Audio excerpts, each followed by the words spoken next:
it's kind of like building a spaceship out of Lego. Wow.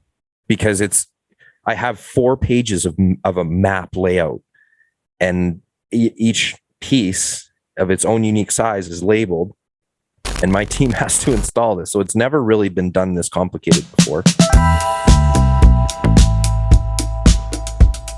Welcome to another installment of the Perspective Podcast. Today we're talking about Bulletproof Confidence, which is also coincidentally the title of Mitch's future book. So what's going on in your world, sir? Yeah, just been crazy busy. Big projects, deadlines that aren't mine, but deadlines I'm trying to fulfill for other people. And I mean, if I reach them, I get money, right? So That's true. but they're big jobs. Like this one, by the time it's all said and done, is like revenue wise, I got to pay people and stuff, but it'll be over $20,000 just for this one job. Wow. And then that's just one of 2, right? The other one's just a as I go kind of thing. And then that doesn't include any of the other ones that I've got pending right now. So like it's good. There's some struggles for sure. A little bit of an eye opener when it comes to bringing people on for the first time. That biweekly payroll, it's tough, right? Because your invoicing doesn't necessarily line up with those days, right? So it is something definitely to consider when it comes to, you can take on a big job and the job can have enough money in it for payroll. It can have enough money in it for the people that, you've brought on. But if that money's not there in 2 weeks, you got to find a way to pay them. Which it typically isn't. That's right. Especially if the job's longer than 2 weeks. And yeah, you can turn around and say you want to draw a progress draw or deposit. But if that's not talked about up front and you don't have that in place, coming to that client, the Thursday before payday is not the time to go talk to him. You definitely don't want to surprise them with something like that. Right. And be like, oh, I need payroll. So I need 10K. And they're like, have to write you a check for 10K. It's, that's not what happened, but it could very easily have. I was running scenarios through my head of like, how could this have went really, really bad? Because, potentially depending on the agreement that you did or didn't put in place, he could have said, no, the rest is on completion. I gave you material deposit. You got to float the rest till the job is done. They might be counting on you for that too. Yeah. And you have to accommodate for that as well when you ask for your deposit, because it's pretty standard now for deposit. Nobody wants to get burnt for materials. And if the customer has a problem paying for materials and whatever that deposit percentage is that somebody you want to work for? In today's day and age, the prices that are going in right now, especially in the contracting world, material prices fluctuate daily. So, it's more of a courtesy to pay the deposit because then it locks in the material pricing. Right. So there's a lot of factors now, especially that have changed, especially with the fluctuation in market value of products. But I mean, labor, fuel, look at fuel. It jumps 10 cents overnight. Well, if your job isn't next door, it could easily be another couple $100 of extra travel or extra fuel on the job. Did you account for that? Where does that money come out of? It comes out of your float. Where's that float come from? It comes out of the previous job. All these things add up, right? So it's definitely been a bit of a learning curve there. And it's not, and unfortunately for me, this business isn't just, I brought on one person as a helper and then I'm going to bring on, it's like I had to bring 6 people on up front. So that's a lot to manage. And it basically, like, I'm still there, but it's hard for me not to be the one to put every single nail in. It's hard for me not to be the one picking out the product of the boxes. And it's not that I'm micromanaging, but that's just who I am. I take the jobs very personally, that ownership level. And so to allow other people that opportunity as well, I understand it's important. And I preach that all day long, especially on the show. But it's a hard one for me to put into practice because, I look at it and The end result today, for example, turned out really good. Would I have done it a little bit differently? Probably. I would have done it what I feel a little bit maybe more efficiently, but they've never done that before. I taught them how to do it and then they carried it out. So will they do it differently tomorrow? Maybe. I don't know. But I have to let them. Is it wrong? Does it pass the criteria or standard of level of acceptance? Yes, it does. And that's what I have to start being okay with. What is the level of acceptance that I've set? And does it meet that? And the only way to manage that many people, because they're not all working in the same place. They're all over. I've got teams, right? And so I'm 5 minutes here, I'm 5 minutes here, I'm 5 minutes here. So for those 15 minutes, I'm not with them, I'm putting trust in them. And I have to. And that's hard for me. It's hard because I love being that person that's putting that material on. I love being that person that is kind of in the thick of it. So it's not about micromanaging and not trusting people, but it's me having to be okay that I'm not always there and having fun, right? I'm not the one running the drills. So that's all kind of a new experience for me. Yeah, it's that mindset limitation where you are limited in your thinking in terms of like what your expectations are and all that kind of stuff. And then especially expectations of yourself, right? Because we want to lead from the front. I know that that's part of a huge part of the mantra that we have, is that it's not just that we're telling people what to do or how to do it. It's that we're doing it and showing people that that's the way to do it. And so when you're managing or leading or supervising, it's really hard not to like get in there and do it. And then when you're doing it's not how they learn. Right. You limit your ability to do the other job properly, which is to manage from that, 30,000 feet up, bird's eye view. And it's really only allowing them to ever be on that one job site. Right. If I don't take the time to teach them and mentor them, how am I supposed to send them out to other job sites? How am I supposed to grow this business? I can't. And when you don't allow people to take on that task themselves, and you don't allow them to figure out and problem solve. So here's a kind of a neat example, and happened today. It happened yesterday, actually. So the owner, this is a pretty big building. It's 5 stories, but it's got like almost like a little mall underneath it on the one side, and then it wraps around retail. Like it's probably one of the larger buildings in that area. Mm-hmm. And we're putting on some pretty high-end product on the wall. No, I've had a lot of experience with the product in the sense of being in the industry. I was there when the product came out. This is kind of my first bigger scale installation of it, but I have a lot of support and I've had a lot of training on the product, but nobody on the crew, not a single person has ever handled it before or even really fully knows the system. So the building owner comes up to me yesterday and he's like, wow, you guys are doing really good. Like, you're putting a lot of material on, you got a lot of square footage done. And I'm like, yeah, everyone's working really well. We're overcoming obstacles. We're running into things we weren't expecting. And he goes, so how long have they been doing it? And I was like, man, here's the moment of truth. How much faith does he have in me? And I'm like, today's their first day. All 6 of them. And he just looked at me. And I'm like, it's up to me to train them. They got to start somewhere. Might as well be here. And I'm like, I'm not going to let your job, it's going to have a high standard still, but that's just the reality of it. And he looked and he's like, you're doing a good job. Like, I can't complain. I'm not going to sit here and say there's evidence of inexperience. So he's like, that says a lot about you working with them and your confidence. And the fact is, this is a lot of firsts for me as well. Because when I was talking to the sales rep for this product, he was like, this is not your average install. This is extremely complicated. There's 146 different pieces on this wall. Not a single one of them are the same size. So it's kind of like building a spaceship out of Lego. Wow.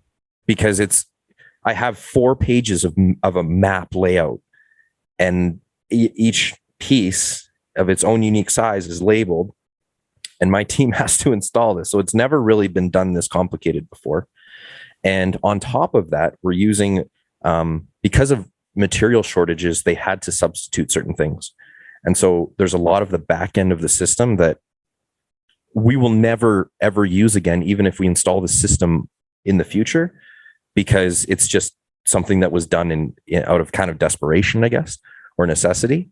So even that, it's not the ideal system. It's not the one that your typical guys would go for. So we kind of have a couple things going against us as far as especially as people learning, but everyone, whether the sales rep, the PM, the building owner, they all made the same comment. They're like, if you guys can pull this off, I don't think there's anything else that you can't pull off, because you'll run into it here. Everything, you name it, it's there. Yeah. Crooked framing, different use of materials, the different trades that didn't interact properly, didn't communicate, and they kind of messed each other up. And I'm the one that has to pay the price because I'm the finished product. And so the team is seeing this and they're experiencing this. And so one of the things that I'm really, really pushing for is, guys, it's okay. Like today, they had to rip apart a wall that they had just put up, and it wasn't their fault. It was a combination of other things that came into play, and they were getting frustrated because they take ownership too. But I had to show them that we're not going to sit here and stomp our feet. It's not how we get things done. And then you know what? If at the end of the day, we didn't hit kind of that goal of square footage that we wanted, we'll make up for it tomorrow. Like this is how we work. This is how we're going to move forward. And that's how I have to show them how to work, because I can't take any more stress. It's really cool, man, because I remember the last conversation we had talking about, how you're going to be building yourself around your mission statement and all that kind of stuff, and just like really doing a bigger examination into your brand and what you represent and what you're doing, and being the guy that pulls off those really crazy, unique, one-of-a-kind jobs was what we ended up circling around for quite some time in terms of just how you would describe yourself to others. And this really speaks to the gravity that is Mitch Harley, the bulletproof confidence that you have in anything that you do. And I absolutely love that as a characteristic of who you are, because what you're seeing now, this is what I got to get from you when we first started working together. But like what I'm seeing now in you and this other new team is that it's contagious. It spreads to all the other people that are in your aura. And that idea of like your cup is overflowing, and so it flows into other people's cups. And I don't know, I think you need to be acknowledged on that, because sometimes it's hard to get lost in the thick of it. But really, when you take a step back and look at this, like you took on something that was not the usual, not the easy stuff. Give me the hardest shit you have, throw it at me, and watch me make it look like it's easy. You're truly the MJ of construction, from what I've unintentionally observed. Exactly what happened. But something else that's come of this that I thought was really neat, and I think especially from, like, I've always been in kind of a management type situation, whether it's working for myself or even some of the businesses I've worked for, having that role. But something that has come up lately that I thought was kind of satisfying. So one of the individuals I have on my team, she's a young lady. She's in her mid-20s. She was the first person I brought on. And I met her on TikTok. And I was like, you know what? Are you looking for work? Are you looking for a job? And she's like, yeah, actually, I am looking for a job. I'm like, well, I'm in construction. I need a team. And there was a few of them together. And so they said, I met with a few of them. Anyway, she started. And we got on this construction site. This was a different one. And it came up. It's like, your team at that time only had 3.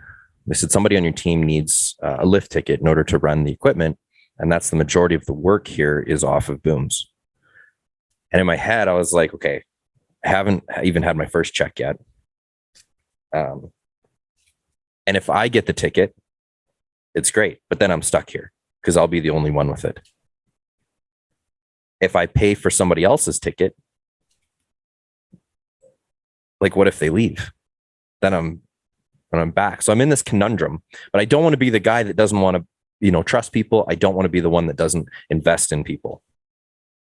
So I just said, would you be willing to do this? She's never had worked construction in her life. So would you be willing to take the course? She's like, no. I'm like, please, can you please take it? I need you to take it because I'm going to keep you on this site. I don't want to move you.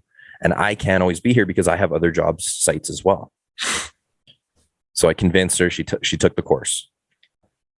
And she's like, I'll take the course, but I'm not driving. I'm not driving one at all. I'm like, well, you kind of have to. That's why you're taking the course. And she's like, no, she's fighting me on it. And anyway, today at 5:00, she phoned me at the end of the day to do her daily check-in with me. And she goes, so tomorrow I get my own boom. I've driven it a little bit, but I get my own tomorrow because that's the section that I have to be on and it's on me. So I'm just going to have to figure it out. And she's like, scares me. I'm terrified.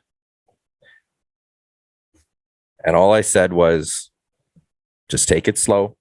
You'll figure it out. And worst case scenario, just stop. Don't do anything unsafe. But you're completely capable. I've watched you in that machine for 2 weeks. I've watched you do some of the controls. Just go for it. What's the worst that can happen? Worst that can happen is you panic and you press a button and you break the building. She's like, that's not what I want. That's terrible. And I'm like, so what would it take to avoid that? Just stop pushing buttons. I said, those machines, if you stop the buttons, they're not going to keep going. So you're always going to have someone there around you. They're all looking out for you. They want you to succeed. They know you're inexperienced, but you're certified. You took the test. You know the minimum to drive that machine. Now you have to build on it. So go for it. I'm not letting you get out of it. I'm not giving you a way out. I'm not going to replace you with somebody else. You are driving that thing. And she has done so well in every time. The one day she's like, Mitch, I can't do this. I'm not strong enough to carry this stuff. I'm like, then get someone else to do it and do what you can do. Anyway, in the end of the day, she's like, I did it. I'm tired. But so just because you kind of build someone up, you don't let them take the easy way out. I know that she's capable of it, and I'm never going to push her past what she can do. And I do that with the other guys too. Just go for it. What's going to stop? Like, what's stopping you? This is growth. For me, I could have easily said no to all these jobs. But why? I need work. I'm going to look for jobs anyway. And I hate the other jobs that I took on, and I regret taking them on. This one's fun. It's exciting. And I'll be able to drive by and see what we accomplished. When you're going through all this, what are you thinking? Like, what's going on in your mind as you're going through? Like, obviously it's a challenging project. Things come up, you got to overcome it. And there's like an ongoing commentary, I'm sure that you have of, how you're taking stock of what's happening and how to, fix this and do that. And like, doesn't it become overwhelming? No. I shouldn't say it. It can be. It can be if you let the stresses unrelated to the job hit you. And that's what happened to me, right? I've got life's anxieties, right? We're all struggling to pay bills. We're all trying to, get to that point. I'm not there yet. I'll be transparent on that. And so when those stresses come in and the phone calls come in that aren't necessarily related to that job, that can kind of be that tipping point. But if you push that out of the way and you put it in its place, you save it for your lunch break, or you save it for that 15 minutes where you take care of those issues. When you're there, be present. And when you're present at the job, all those other things go away, because honestly, they don't matter. The job has to get done to pay the bills. Why stress about the bills you haven't paid when you don't have the money to pay them until you finish the job? So yes, it's really easy to get caught up in, hey, I've got a bill coming up on Friday, or it's really easy to get caught up in, these things that we all stress about that we can't control necessarily. So what I found was it really weighs on the team. And when I'm out of sorts, when I'm having a rough day, they take note and they bring it up to me and they're like, hey, what's going on? Because they know my personality. They know that I'm usually a pretty outgoing and, outspoken person. And so when I'm quiet, they know something's wrong, and I can't control it. I try to catch myself, but that's just how I react. Very hard on your sleeve. Yeah. But when it comes to the challenges and being overwhelming, I think you can relate to this. So I have an internal monologue. If you don't know what that is, look it up. If you do, you're part of 26% of the population. Yeah, exactly. And that internal monologue for me is not just a one-off conversation. That is multiple conversations in my head every second. Every situation I'm in, I'm having different scenarios play out. So when it comes to this job, for example, with the very complex pieces going together, in my head, one of the conversations I'm having with myself is, what's more important today? This one little corner that we're fighting with and wasting a huge amount of time, and I can't seem to figure out the problem? Or do we want to put on square footage? So that's one conversation I'm having in my mind. The another conversation at the same time is, I also told the building owner I would have this section done.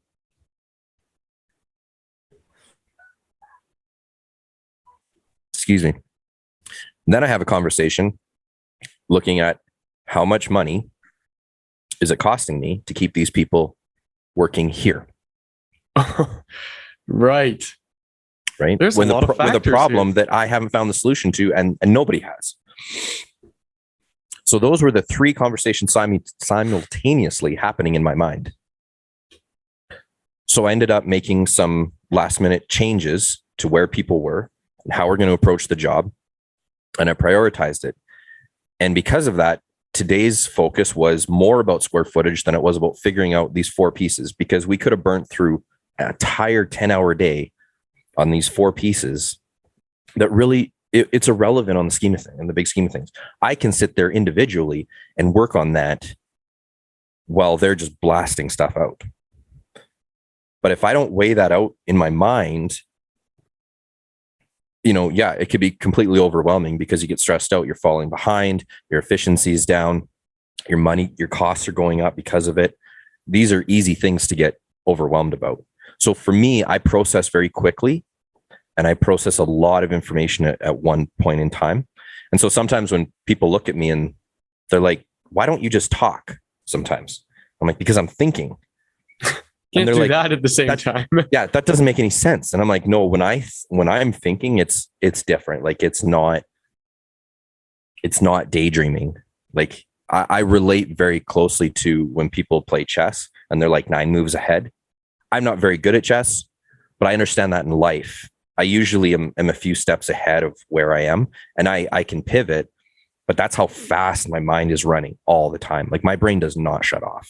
So challenges are actually, they don't scare me at all. Like I just bid on a job. It's huge. It is now officially the biggest job I've ever bid on, dollar wise. And sounds like I got it.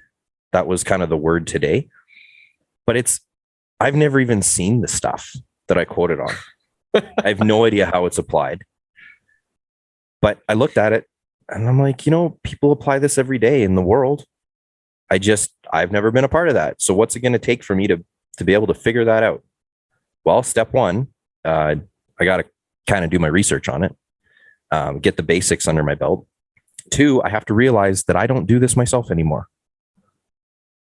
So I reached out to one of my, connections. We talked about networking a couple episodes ago. I reached out and I said, hey, I have in the budget. Could I bring you in for a day? And could you do some of the detail work with us on this project?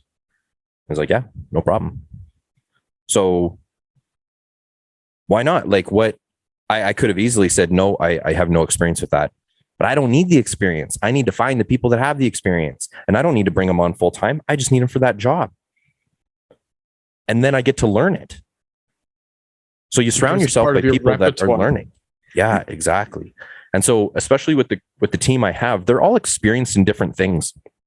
Like the one's been painting for a long time, extremely good painter. The other one, he's kind of a jack of all trades kind of thing. The other one, he's had a lot of general construction experience. The other one they all have kind of different areas or branches of the construction industry. So when you put them all together, for me, it's awesome. They don't necessarily see the connections, but I do. And I think together we could actually accomplish these really weird one-off jobs that are a lot more profitable. I just came up with your new book title. Bulletproof Confidence, building indestructible teams. I think diversity is so important. There's that old saying, and I think we've touched on this a few times, but that a jack of all trades is a master of none. And when you think about that, and if you're a wild card like you and I, it kind of hurts, right? Because it's basically saying like we're useless. But there's more to the saying. For those of you who haven't heard it, it's a jack of all trades is a master of none, but oftentimes better than a master of one. And when you look at like what you're doing here, that's such a perfect application of that. It's like finding the right people who also are as confident as you in their ability to figure it out, right? And then taking them and putting them in a position to do just that. Here's the challenge. Let's overcome this together. And I look at like new products are coming out all the time in the construction industry.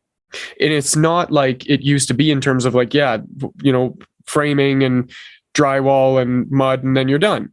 Electrical, whatever. Like there's so many more things now, like the way that you can do, the interior finish on your ceiling. There's probably 100 different options to the way that you could make that look. And not every single person is completely experienced in every single one of those products, which makes it even harder if I want that done to find somebody here that can do it. So now I got to find somebody who's confident enough to be able to do that. And when you can walk into a job like that and bid on it confidently with accuracy, it almost makes it your unique thing. That's your unique identifier, your value proposition. The thing that you bring to the table is your ability to look at something new and be like, yes, that is something that I can handle. And I'll work on building the team to make that. And here's the price that it's going to take to accomplish the goal that you're looking to accomplish. I've never been scared to try things. And sometimes I downplay it a little bit in the sense of, I'll look at something, I'll watch a video, or I'll watch someone do something or draw it, like anything visual. And once I feel like I've got a grasp of the mechanics of it, I'll just go for it. And I did that with epoxies. I was doing a concrete countertop. And usually concrete countertops are like 2 feet wide or 18 inches and however long. So I'm like, yeah, can't be that hard. It's just I poured concrete sidewalks. What's the difference? So I go into the store and I'm like, yep, I'm going to do a concrete countertop for myself. And they're like, oh, which concrete do you want? And I'm like, I have no idea. You tell me. So they're like, well, we have this new product. And they told me all the features about it. I'm like, that makes way more sense than what I was going to do. I'll try that. So they're like, well, what sizes are you doing? I'm like, well, 4 feet by 8 feet. And they're like, what are you doing? I'm like, I'm doing an island. Because why would I do a regular countertop? Let's do an island with a built-in sunken sink. I want plugins that pop up. Like you name it, I want it in there. So I YouTubed and I watched different techniques. I watched how guys did it. Not a lot of people do it the same way. Everyone has their own little thing. So you combine all these things. And then I made my form and I put everything the way I needed it to. And then I poured the concrete and I flipped it. And I was really happy with how it turned out. And I was like, I want to seal it or I want to make it an epoxy. So I called a friend that did epoxies and he's like, I've never done anything like that. I'm like, well, let's try it. I'll have you over for dinner. So he brings all his stuff over and I started pouring and he's like flipping out because he's like, what are you doing? I'm like, what are we going to do? Wait till midnight to do this? Like, let's just start it. And he goes, but we don't have like a strategy. I'm like, Am I doing this it is right? the strategy. Yeah, this is what we're doing.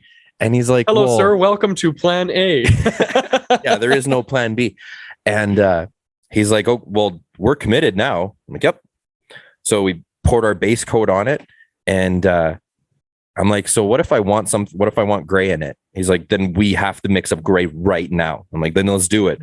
So we're like frantically making this and we put it together. And I'm like, how do we do this?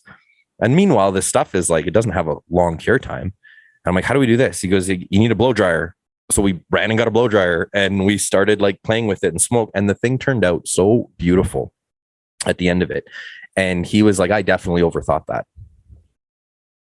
And it's like, yeah, you know what? It potentially, maybe I could have messed it up. Absolutely. But I knew the mechanics. I knew the process that had to happen. So as long as I stayed within those parameters, it was a perfect opportunity to experiment. Now, I don't necessarily have that with, say a client or something like that. But usually what I'll do is I'll play a little bit with new products, whether in the store or I'll buy a little bit of it, play with it, see how it feels, how it goes together. And once I feel like I have it under my belt, you just go with it. Like most stuff out there is not really complicated. We overcomplicate it in our mind. Like Right. even my website, and the one that I had before, never in my life built a website. Did it turn out to be amazing? Not overly. Like I don't think it was like jaw dropping, but it was functional. And I learned a ton about how to use WordPress and upload pictures and do like, I understand now when I go to a website, I actually understand what went into building that.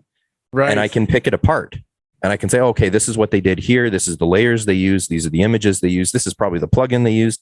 I never knew any of that before, but it was just because I knew what I needed to do. I was like, let's try it. What's the worst that can happen? That's crazy. Because when I looked at your website, I thought that you like had somebody make it, but you sent them like the stuff that you wanted to appear on the website. Like it really looked like you had a grasp of what you were doing. And so that, I guess, in and of itself is the evidence that that's all you really need is to just kind of like get the loose framework and then be patient with yourself as you go through it all. Yeah. So I did have someone kind of get me on the road, but he broke the mechanics down for me. He told me what it was.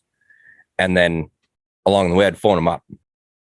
Because originally he was like, just tell me what you need and I'll do it. And then I got in there and I just couldn't let it go. And so I was like, how do I do this? And he's like, it's really complicated. I'm like, just give me in a nutshell. Like, let me try. I just won't save it. And that's how I learned to build that website. So I could go in and kind of fuddle around again. It wouldn't, I'm not saying I'm an expert. I probably would never charge for it yet, but that's kind of where my, in a sense, fearlessness sits. It doesn't matter what you throw at me. I know that I can figure it out or find the people to teach me how to do it. And this is going back to the master, like the jack of all trades. I used to be kind of hesitant in some of that because I look at somebody that say had their went into being an electrician or a plumber and they went in and got their red seal. And I think that's awesome. I think that's really good for somebody because once you have that, there's some huge benefits. But one of the things that kind of concerned me was like, I don't have a red seal. I have lots of training and courses and things like that, but I don't have that specific trade. But I'm actually glad I don't. And I'm not downplaying anything here, but I'm glad I don't because I wouldn't stick with it anyway. Right. I can't. I know myself. And I tried that. I tried to stick with a trade. I tried to stick with drywall. And it's not that I hate drywall, but I got bored. But I have that skill. If it comes up in the job now, I'll do it. Right. But there's no way I could do that solely for the rest of my life. Yeah, I would die. And I learned that last year because I took a job. Drop a stack of drywall on yourself. Yeah. And so that was something. The other day I watched a TED talk and he actually talked about this, how the difference between I forget some of the terms, but basically somebody that gets a job right out of goes right into university or college or whatever, and then gets a specific job, versus somebody that bounces around a bit to find their fit. The income is higher initially, but the longevity usually isn't. Whereas somebody that's bounced around, their income is lower up front, but they usually have a higher success long term. And he gave an example of a young boy who his parents put him in rugby, soccer, then he spent a year in hockey, and then he went to baseball, and then he played tennis. His mom was actually a tennis instructor, but she wouldn't teach him because he served weird. And so, yeah, and it was just, he didn't fit the mold, right? So she's like, you need to find a different sport. So he bounced around to like a ton of different sports. We know him now as Roger Federer. Wow. But he was not groomed as that, player all through his life. Not like a Tiger Woods where he had a putter in his hand at 2 and there was a YouTube sensation at 5. Tiger Woods is what he called the poster child of the 10,000 hour professional. And that's fine. That's worked well for Tiger. But that's not the only way to learn and be proficient at something, because now you have people like, if you take Tiger Woods and you put him in any other element, what is he? I don't know. Maybe he'd be a good athlete. I don't know, but he's never been tried. Look at when Michael Jordan went and played baseball. Right. Why was that so unique? Because Michael Jordan's an athlete. He's not just a basketball player. Whereas a lot of, we call them athletes, and they are. Some people are just really adept to different things, and they find something they're good at, and they go on with that. But they're different in their field. They stand out. And it's usually because they have something more than just what they're doing under them.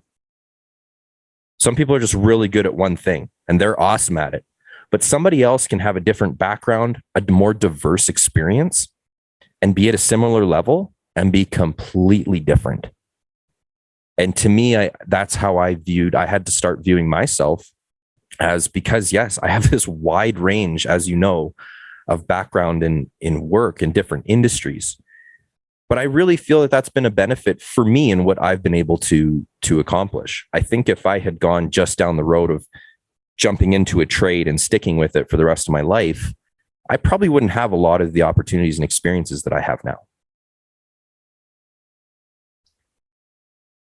It really does speak to the additional skills that you gather along the way in pursuit of the thing. Like adjacent skills. So high level, I guess, example for me would be like, well, I wanted to be a musician. So what does that take? You got to learn how to play a couple of instruments. You got to learn how to sing and do whatever. You got to learn how to produce now. You got to get your own software and become a sound engineer. It doesn't stop there though, because once you got a finished song, you got to go get a music video for it to promote it. And so you got to learn videography and production and set management and a number of other little things there. Okay, cool. So we got some music videos. We're doing some promotion. Well, now you got to learn a little bit of marketing. Now you got to learn how to use the tools, the interface, the Facebook business, all that stuff.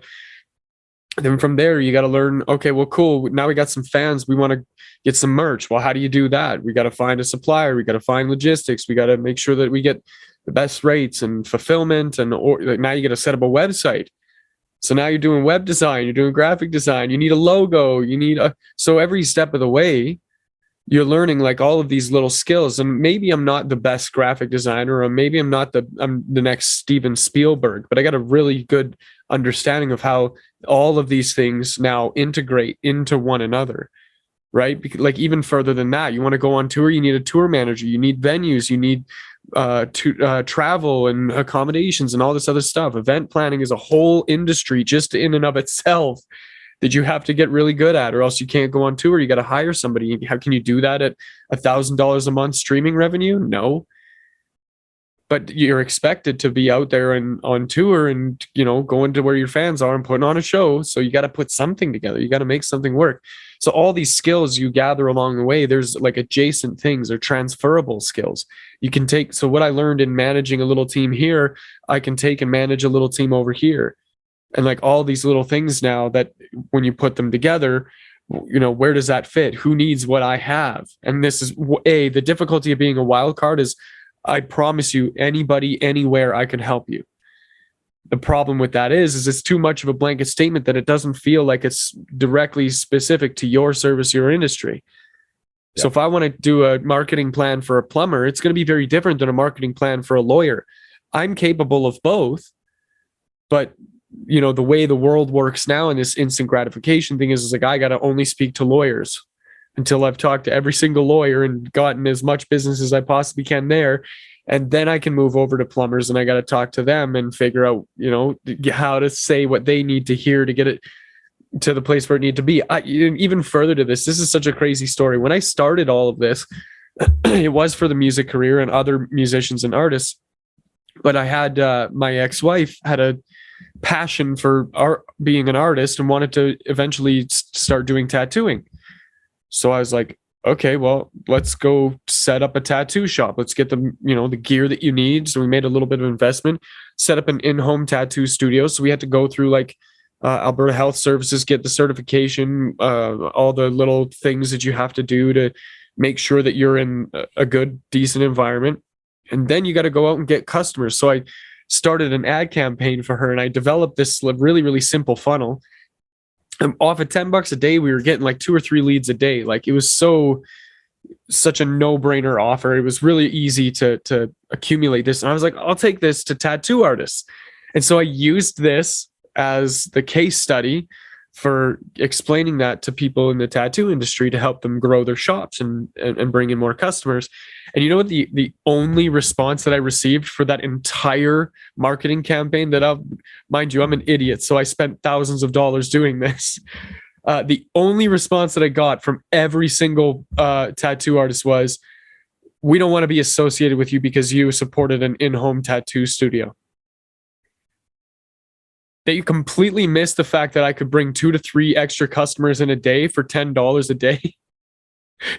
Just to focus on me being a piece of shit for establishing a legal in-home tattoo studio, completely in it according to the law. So it's really difficult to explain that and connect with people in a way that matters, especially if you are one of those people like you and I, the wild card, who wants to take on those really big, crazy, like nobody else can do this, but I can type of jobs. I wonder if you've had similar experiences in your world. Like, how do you quote a job to somebody who doesn't even believe that it's possible to get it done? One of the questions that I got on one of these bigger ones that I landed, how many square feet have you put on? I love that. I had like 0 square feet. And I'm looking at like this massive commercial building. And I had to tell him none. And I still got it. I was going to say, what was the response? Hey, for anybody, the backstory on this, Mitch and I both hate when we reach out to a guest and the first answer or the first response they give us is how many subscribers or how many viewers do you have or whatever. Well, clearly you're not in this for the purposes of serving others. You're in this for your own personal gain. And I get it. You got to be a little selfish here and there, but if that's your only focus, you're not a good fit for us, and we'll never talk to those people again. Yeah. So just for context for that, and so they said yes to the job, and you got it. Yeah, because they asked, well, this is a big project, and you don't have a lot of experience. I'm like, nah, that's not true. I haven't put on a lot of square footage myself, but that doesn't mean I don't have experience. I understand this system. I understand building science. I understand wall systems. I would say better than anybody else quoting this job. And I have full confidence in that because of my background and because of my credibility. And I have references to prove that. That's just not me saying that, to make myself look good. But you're asking for credibility. You're not asking for square footage. You're asking for reasons why you should trust me to do this. That's the question here. So the response could have been, I haven't put it on before. I just need the job. That's a legit response. People bid on stuff because they need the work. But I know I can do this. I know I can do it for one. And I know that I have the resources that I'm going to say anyone I'm competing against don't have. And I can say that with pretty good confidence because the gentleman that introduced me to this job told me that. And he's like, the reason I brought this to you is because you are probably one of the most qualified as far as understanding the principles and science behind this and the installation. Just because you haven't been the one putting the screws in the wall doesn't mean you can't do this. So that was the argument. And I asked him straight up, do you want someone who understands and is willing to figure it out? Do you want to take a chance on me? Like, we both know I'm not this multi-million-dollar company. I don't have a million guys working for me. I need an opportunity to prove myself, and I'm willing to come to you at a fair market price. I'm not going to do it for free, but I'm not going to come in and, demand full market value. I want a fair price for both of us to give me this opportunity to prove myself, and I have the resources to make sure that it doesn't fail. And he went for it. Wow. And that was the opportunity that I needed to grow my business, because that opportunity, even though it hasn't happened yet, it's still in that phase of being built. It's not ready for me. Because of that opportunity, I have filled the rest of my slots because other people have been introduced to me because of that job. So now all of a sudden I have this lended credibility that I don't even need to justify anything anymore. And that's always been my big beef with a lot of these, business gurus and mentors and stuff, is they talk about how just grinding is the way to do it, or you got to get up early, or you got to have this mindset, you got to do all this stuff. Yeah, that's great. Those all have their place, but you need an opportunity.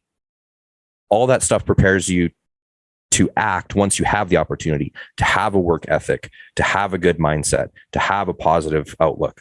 That's what that all trains you for, but it doesn't bring you money. The opportunity and someone willing to take a chance on you, that brings you money. That's what brings you the benefits. Everything else is just preparation for that one opportunity. And that's what this one was. It was that one opportunity that I needed to now jump into that new pool.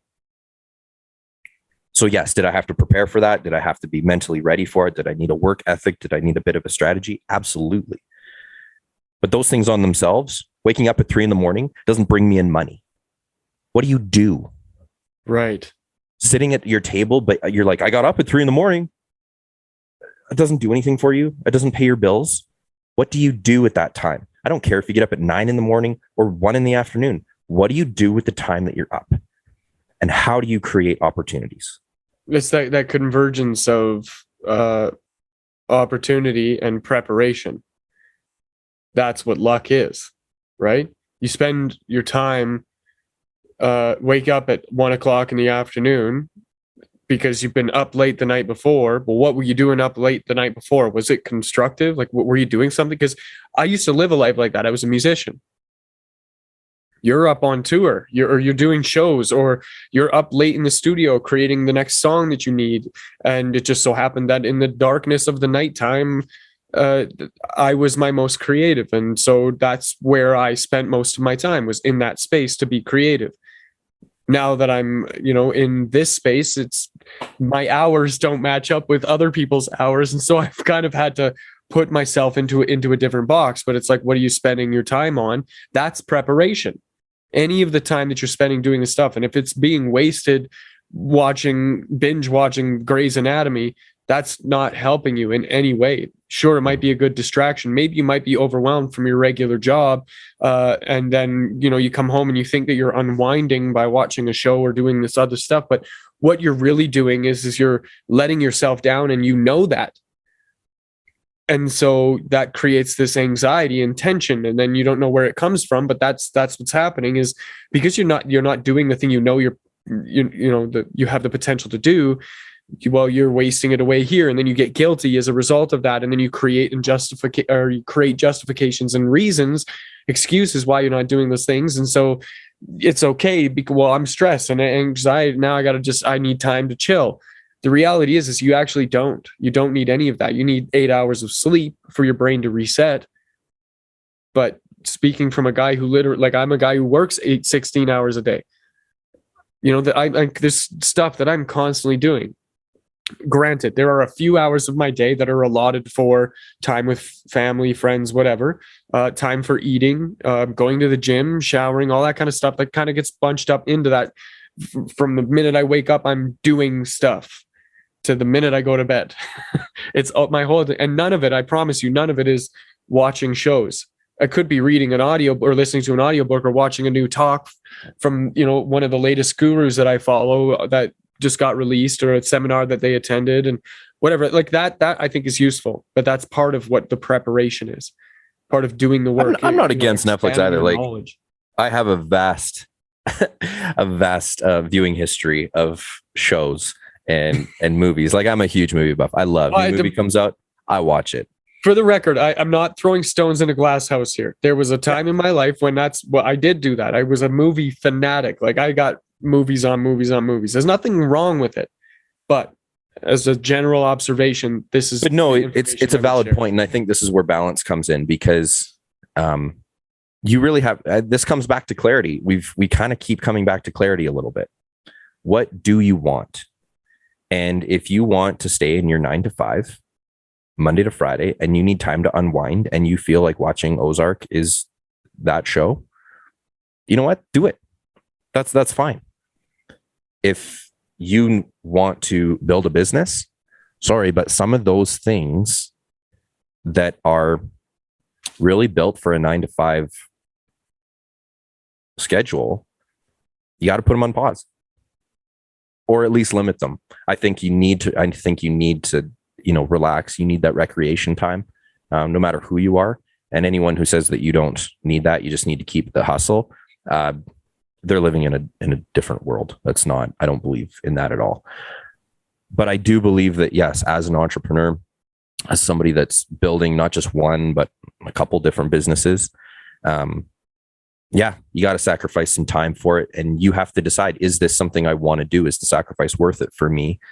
Don't plan on making a ton of money, because I think it was it Kobe who made the comment? Like, if you want to drive a Lamborghini, go work for somebody that will pay you enough to drive one.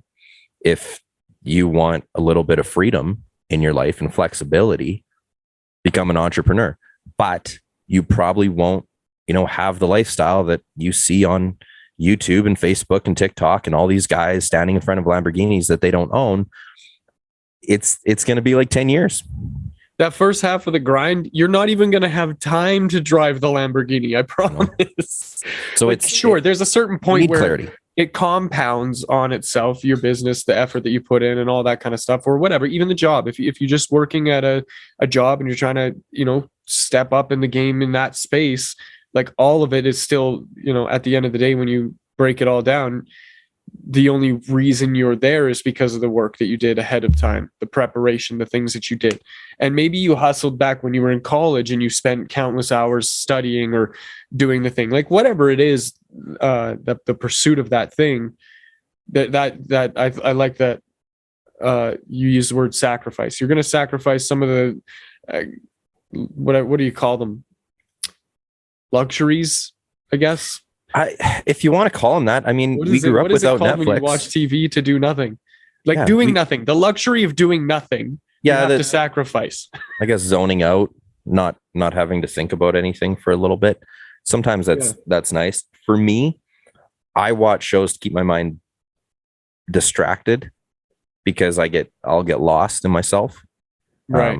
My mind's just going like crazy, and so like when I binge watch a show, like, there's been times that I realized that I maybe should back off, because I told someone a story that I was in, that I was like, wait a minute, this is a show that I watched last night. Like, I'm not even in reality right now. I'm still living in this show. So, okay, I got to back out, because I get so into it, and my mind just So one of the scenarios playing in my head, what if I was in that show?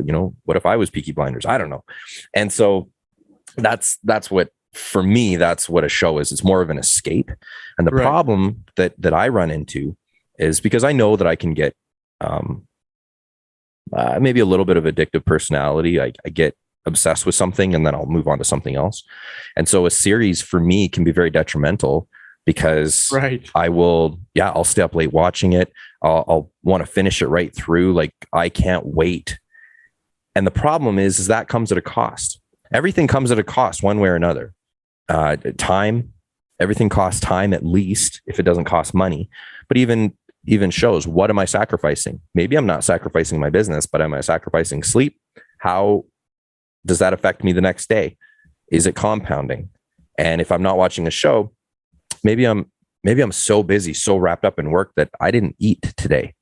That happens to me a lot. And that's not good because, physically, like, I need to manage my blood sugar. I have issues.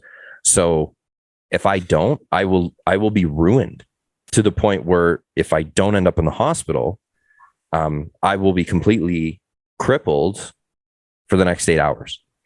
So what good am I? What progress is that? So because I didn't take the time to look after myself physically, I'm sacrificing what I'm trying to build. And we're not even talking about Netflix. We're talking about a decision that I chose not to do. And that's something as well. You have to make sure that your necessities are looked after. You got to make sure that you eat properly. You got to make sure that you're sleeping, whether you want to sleep 4, 8, I don't care what that time is, but make sure you sleep whatever you're determined to sleep.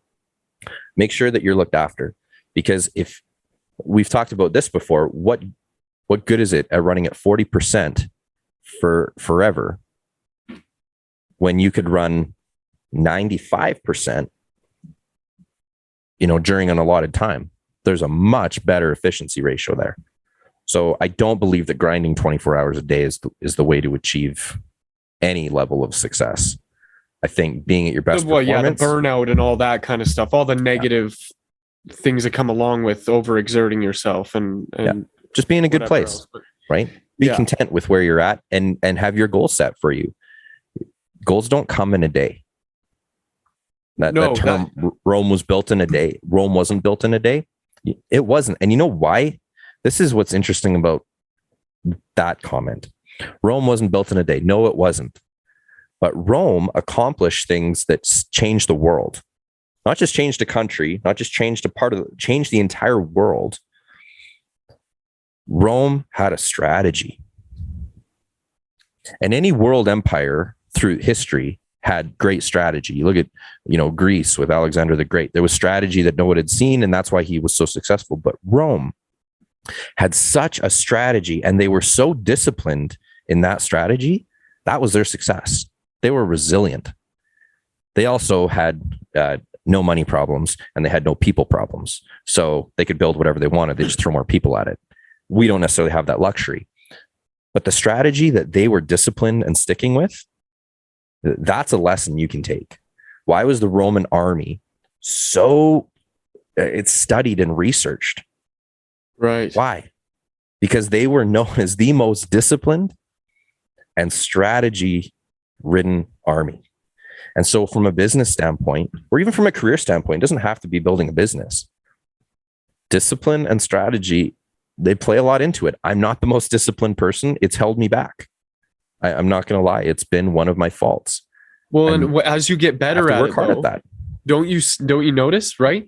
Somebody said to me a long time ago, discipline equals freedom. And I can't remember where it came from. I'm pretty sure it was a Jocko Willink thing. Discipline equals freedom. And I didn't understand it at first. But the more I put it into practice, the more I was like, no, every day my alarm is going to go off and I am going to get up. I'm not dicking around, falling back asleep. I don't need to. Like, there's nothing that's on my calendar that's pressing that I have to wake up for tomorrow at a certain hour. But I know that it limits the potential for me to do the things that I need to do if I'm not up and prepped and ready to go. And then I'm in the space and I have to go through the motions of doing that to be in that place, right? It's just stacking wins. Like, none of this is new. It's all in the guru books everywhere. But you wake up, you stack those wins, and then all of a sudden you have some momentum and the dopamine and all these other cool factors that occur as a result of that. And it's like, go, go, go, go. That happens because of the discipline of waking up. When I That's say, also part I'm of the keeping strategy. my word to myself, right? And that's something that we're really bad at is breaking our own word to ourselves. And then when we start lying to ourselves, how can you trust yourself? You keep breaking your word. You said you were going to wake up at 8 o'clock tomorrow morning, and then you slept until 9:30. And then you created some excuse. Well, no wonder you don't trust yourself. No wonder you don't have confidence, which is a trust in self, because you keep letting yourself down. What's interesting too, especially about waking up, if you're not used to waking up, let's say at 6:30 in the morning or 5, whatever, it's hard. I don't care how many alarms you have. Your first day of waking up at a different time is like the most painful thing you can do. Yes. And day 2, it's probably harder. Day 3, it gets a little easier. Day 4, by the time you get through a week, and I'm not saying 7's the number, but once you break kind of 4 to 5 times doing that, you will not need an alarm. And this is what I find phenomenal. Dude, it took me about 3 weeks. Will naturally wake up. It took you 3 weeks. Do that. I'm like, I woke up, I like roll over, I look, because I'm like, oh God, I must have slept in, like through my alarm. And I'm looking at the phone, like, what time is it? And it's like 7:30. I'm like, what? How am I? And I'm like, bing, wide awake. Like, I consistently wake up. I'm not 5 exhausted. minutes. I'm ready to go. I consistently wake up 5 minutes before my alarm is set. And it drives me nuts. Drives me nuts. Because you're like, 5 minutes. I could have had 5 more minutes. My body was like, no, this is about the time we wake up. So, you want to talk about discipline. Discipline isn't something that you necessarily, have to stab yourself over every day to accomplish something. We're creatures of habit. And so waking up, if you create a bit of a regimen for yourself, you won't have to work at it very long. You'll get to a point where your body will just stick with it. Now, when you break that, your body will easily get out of that habit. That's why sleeping in on weekends is actually really hard. Bad for you. It's really bad for you. And I know we love doing it because we stay up late on Friday night, and but ultimately it breaks your week cycle. Because especially if you're at a job, you have to get up on time, you got to account for your travel, and then you get to your job and you repeat that cycle. And then 2 days after 5, you sleep in, you throw your cycle off. Why is it so hard to wake up on Monday? Because you're not in a pattern anymore. Oh man, I read too that if you don't fall asleep at the time that you're like in your circadian rhythm, the time that your body is used to falling asleep. So let's say I go to bed every day at 10:30 or 11. I fall asleep by 11:30 midnight, and then I wake up 7:30, 8 o'clock. That's my normal circadian rhythm. Now, if I stay up and I go to bed at 1 o'clock, my body is preparing itself for danger. Because why would I still be awake if I were not in danger? And so there is a number of stress hormones that kick in after that time, like that allotted time in your circadian rhythm. You get the cortisol dump, the adrenaline dump. You get a whole bunch of other really negative stress hormones that go through your body, and they actually keep you up longer. Further to that, the lack of sleep plus the stress actually leads to a number of other unfortunate byproducts like disease and sickness, being sick all the time or having a weakened immune system, all of that. Even allergies and things like that are stress responses that come from having an abundance of the stress hormones in your body. Your body basically thinks that it's under attack and starts attacking itself for attacking itself. Yeah. No, it's crazy absolutely. how much that affects the rest of the things that you do. If you find yourself waking up and you're just exhausted, like you wake up, you get out, you drag your, butt into the shower, and you have your coffee, that did nothing. You're shoving a bagel in your mouth. Something to try is buying a sunlight. It's an extremely affordable tool that will change your life. And what it does is, You got one of these, wasn't that you? yeah, I You love told me it. about this like months ago. So So you're still using you it? set your alarm. I have to, like, Right. with seasonal stuff, like with the longer dark days, like it's really hard on me. Yeah. So it wakes you up. It doesn't wake you up. So you set your alarm, say for 7:30 or 6 o'clock. At 5:30, it starts turning on, and it takes 30 minutes to get to full light. And your alarm goes off. You will feel so refreshed because you woke up, instead of waking up with an adrenaline, like an alarm, right? Your body goes into that's when you wake up and you're startled, and then you're in a daze, right? You're angry when you wake up. How many times have we smashed our phones or alarm clocks? Why? Because we're angry. It's an annoying noise. It's not a healthy way of waking up. It's a shot of adrenaline. Now your body's in this adrenaline mode, and then the adrenaline wears off, and now you're exhausted because you've overexerted yourself in order to wake up. But with the gentle waking up, the half hour wake up, you actually wake up and you're like, okay, I'm ready. Like, I'm good. I'm not going to fall back asleep. I feel good. And the cool thing about that light is you set your bedtime and you lay down, and a half hour it dims to dark. So it puts you to sleep. Oh, that is cool.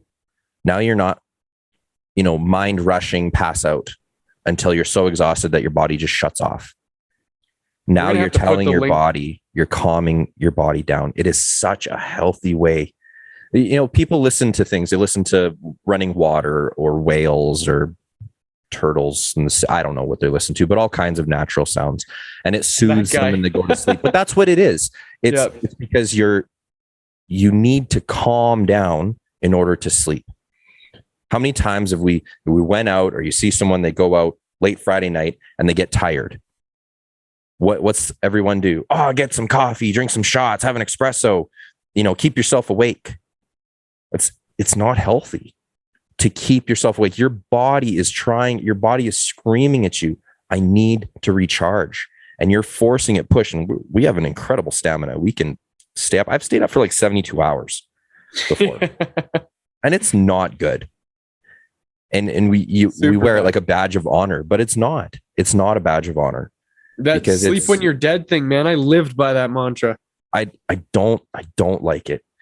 And because you look at how productive you can be, and I'm not saying you need 10 hours of sleep or 8 hours of sleep. I don't care. I know people, 4 hours is their max, and they do really well, but they need their 4 hours. So if you can calm down before bed at a consistent time, and you can wake up calm, you will be so productive for that day. And especially somebody that's trying to build a business or trying, they care about their job. Some people don't care about their job. They yawn all day. They really don't care because it doesn't affect them. It doesn't matter to them. It's just a means to an end. But we're talking about people that are looking to grow, people that maybe want to take a leadership position within their organization, people that want to grow their business, people that want to be the best them so that they can reach their goals. This is a step in how you do it. You don't want to start the day off on a negative emotion. And that's what an alarm clock is. It's a negative emotion. So now you have to overcome, first thing, a negative emotion. And we have lots of responses for that. Society says, have a coffee. Some people have a smoke. Some people, go to social media. That is not a positive reinforcement in the morning. All these things that we do, but we're responding to that negative emotion of waking up with that adrenaline rush. Adrenaline is a fight or flight. Like, what a way to wake up. It's terrible. Ready to just... Yeah. Like, when someone wakes you up from a nap, don't you just want to punch them in the face? Oh, God. Why? Because it's infuriating, right? Yeah. But that's what happens is we get an adrenaline rush. And when we have that, we have responses that we don't necessarily control. We're angry. And it's a response to that. So if you want to be productive through the day, you want to start doing something that maybe changes your mindset or prepares you to have a positive mindset or something to take on some challenges, I would strongly suggest change how you wake up.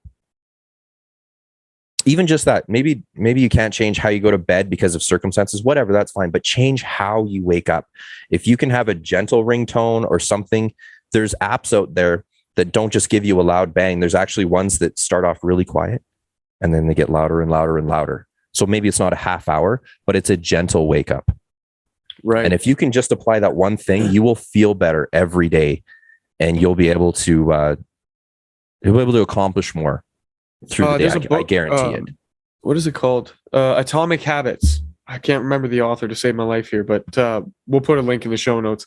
But it's all about that 1% change over time. You change the trajectory. Well, this is like the stuff that we're talking about is that stuff. And when you do the stuff over time, you're in a completely different place than where you would be if you had continued on this path. But here's a really cool thing, and I think this is a really great close the loop thing. These habits are the actions that fuel your beliefs that shape the way that you act and interact with the world. That's how you develop that level of bulletproof confidence, because you actually go out into the world and you do the things and you accomplish something. And in that accomplishment, you learn to trust yourself. And when you trust yourself and what you're capable of, when you're met with these overwhelming challenges, even though you asked for them, it's already a habit that you've ingrained in yourself to be resilient and to be resourceful, so that you can overcome those challenges and you profit from it in terms of being the only guy that can solve those problems. That's the wild card thing. I guess we're just a little over an hour here in what I'm just going to call an accidental episode of the Perspective Podcast. Just to wrap things up, if you liked what you heard, you know what to do. And if you need us, you can find us at theperspective.ca. That's it for this episode.